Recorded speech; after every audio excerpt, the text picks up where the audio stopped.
সালামু আলাইকুম। আমি নাইম, দক্ষিণ কোরিয়া থেকে। আমি যখন এই নিউজটি করছি তখন আমাদের শহীদ মিনারে মার্চ ফর ইউনিটি যে প্রোগ্রামটা বৈষম্য বিরোধী ছাত্র আন্দোলন নির্ধারিত, আমাদের শহীদ মিনারে এই প্রোগ্রামটা অনুষ্ঠিত হচ্ছে। একদিকে যখন এই প্রোগ্রাম অনুষ্ঠিত হচ্ছে, এই প্রোগ্রামকে ঘিরে চলছে আরেক ঘটনা। বৈষম্য বিরোধী ছাত্র আন্দোলনের এই প্রোগ্রামকে কেন্দ্র করে এক বিশাল গাড়িবহরের উপর ব্যাপক হামলা চলেছে।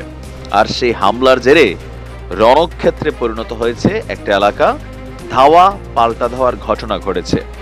বৈষম্য বিরোধী ছাত্র আন্দোলনের বক্তব্য হচ্ছে যে এই হামলা চালিয়েছে ফেসিবাদের দোসররা।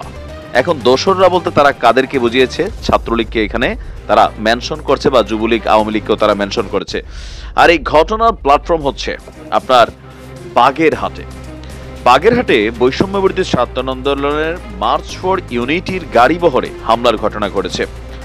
আপনার খুলনা মহানগর থেকে শিক্ষার্থীদেরকে বহনকারী 25টি বাস ঢাকার উদ্দেশ্যে রওনা করে। তো বাগেরহাটের মোল্লাহাট মাদ্রাসা এলাকায় পৌঁছালে এই গাড়িবহরে হামলার ঘটনাটি ঘটেছে। এ সময় গাড়িবহরকে লক্ষ্য করে ইট পাটকেল নিক্ষেপ করা হয় এবং গাড়ি থামিয়ে এই বৈষম্য বিরোধী ছাত্র আন্দোলনের কয়েকজন শিক্ষার্থীকে ব্যাপক মারধর করা হয়। তো শিক্ষার্থীরা এক পর্যায়ে প্রত্যেকটা বাস থামিয়ে সেখান থেকে তারা বাস থেকে নেমে আসেন এবং প্রতিরোধ গড়ে তোলেন সেখানে। আর এতে উভয় পক্ষ সংঘর্ষে লিপ্ত হয়। ঘণ্টাব্যাপী চলেছিল এই সংঘর্ষে 20 জন আহত হওয়ার খবর পাওয়া গেছে। পরিস্থিতি নিয়ন্ত্রণ করেছে পুলিশ এবং সেনাবাহিনী। মোল্লাহাট থানার ভারপ্রাপ্ত কর্মকর্তা ওসি মোহাম্মদ শফিকুল ইসলাম ঘটনার সত্যতা নিশ্চিত করছেন। শিক্ষার্থীদের বক্তব্য, মোল্লাহাট অতিক্রম করার সময় আগে থেকে প্রস্তুত হয়ে থাকা লোকজন তাদের উপর একযোগে হামলা চালায়। স্থানীয়রা তাদের সহযোগিতা করে বলেও অভিযোগ শিক্ষার্থীদের। মানে যারা হামলা চালিয়েছে তাদের পক্ষে স্থানীয় জনগণ ছিল। জনগণ এবং ওই দুর্বৃত্তের দল, বা যাদেরকে ফেসিবাদের দোসর বলা হচ্ছে, বা আওয়ামী লীগের টিম যারাই হোক, তারা একটা টিম হয়ে শিক্ষার্থীদেরকে এখানে হামলার অভিযান ঘটনা ঘটেছে। থানার সামনে ঘটনা হওয়া সত্ত্বেও এ সময় পুলিশ নীরব ভূমিকা পালন করেছে বলেও অভিযোগ করেছে শিক্ষার্থীরা। বৈষম্য বিরোধী আন্দোলন খুলনার সমন্বয়ক জহরুল বলছেন, খুলনা থেকে শান্তিপূর্ণভাবে আমাদের গাড়িবহর ঢাকায় যাচ্ছিল। পথে আমাদের উপর হামলা করা হয়, অনেকেই আহত হয়েছেন। আর ফেসিবাদী সরকারের দোসররা এই আক্রমণ করেছে। আরেক সমন্বয়ক বলছেন, পরিকল্পিতভাবে আমাদের উপরে হামলা করা হয়েছে, তবে আমাদের লক্ষ্য থেকে আমাদেরকে সরাতে পারবে না। আমাদের ভাইদের রক্ত ঝরেছে, এর বিচার অতি দ্রুত করতে হবে।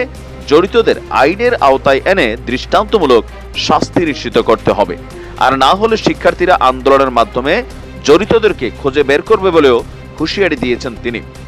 বৈষম্য বিরোধী ছাত্র আন্দোলন এবং জাতীয় নাগরিক কমিটির জুলাই বিপ্লবের ঘোষণাপত্র নিয়ে যখন মার্চ ফর ইউনিটি নিয়ে যখন সারা বাংলাদেশ থেকে শত না হাজার হাজার শিক্ষার্থী ঢাকার অভিমুখে রওনা করেছে, আর আমরা দেখলাম যে বাগেরহাটে এই ঘটনাটি ঘটেছে। তবে এই ঘটনার মধ্যে শিক্ষার্থীদের তথ্য অনুযায়ী স্থানীয় লোকরা ফেসিবাদী সরকারের দোসরদেরকে সহযোগিতা করছে। কিন্তু কেন?